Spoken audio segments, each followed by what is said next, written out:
Okay, today we're going to talk about how and why you pinch dahlias.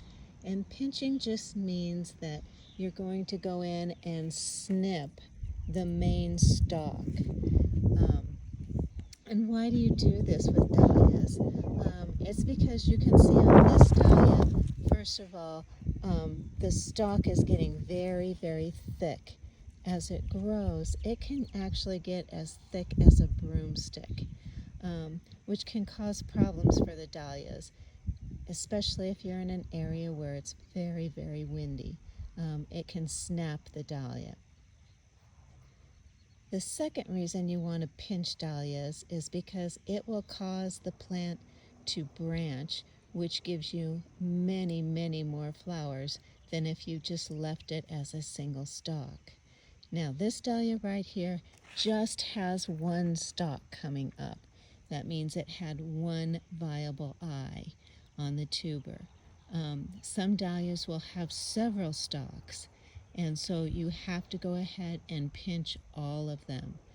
And sometimes it will sprout one much later, and you think that you have gotten them all, and you go back and here's another really thick stalk growing. So you have to kind of go back and check. These dahlias here are really way past pinching time, but you want to go ahead and count the sets of leaves. And here's one set of leaves at the bottom. So that's 1, 2, 3, 4. Once you have at least 3 to 4 sets of leaves, you can go ahead and pinch it. And I know it seems kind of counterintuitive to pinch a nice healthy plant that's growing, but it's for the best, and trust me, you'll have many more flowers if you do this. So I'm going to go ahead and go in here with my snips, and see I've got some sprouts coming on either side, so I want to be careful not to cut those, and I'm going to go ahead and just snip that off.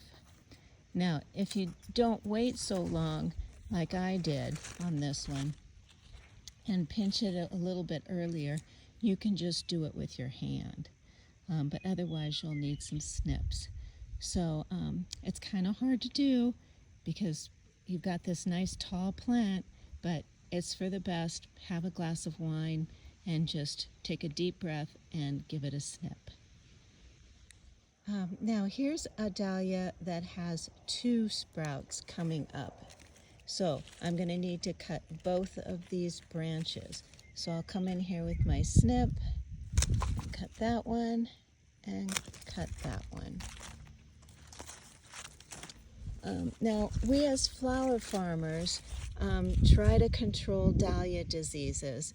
So when I'm working on one plant, I'll go ahead and take my cuts, and then I take my snips, and I have a little container of a 10% bleach solution, and I go ahead and rinse the snips before I move on to the next plant, and that helps to sterilize and control any diseases. I also actually do this when I'm harvesting the dahlias too. I work on one plant, harvest all the dahlias, have my container there with bleach solution, and I rinse it, and that's way if one dahlia has any type of disease, I'm not transferring it to the other dahlias. Okay, here's an example of a dahlia that's not that far along, and you can see here's the little end of the sprout. I don't need snips on it. All I have to do is bend it and it'll pull right off. And it's a good idea to kind of take your hand and go underneath the plant and feel for the stalks. That way you'll be able to tell how many times you have to pinch. And if I run my fingers underneath here, I can feel that I have 2 different stalks to pinch. So I'm going to go over here, and here's the other one, and I can just bend it and break it off.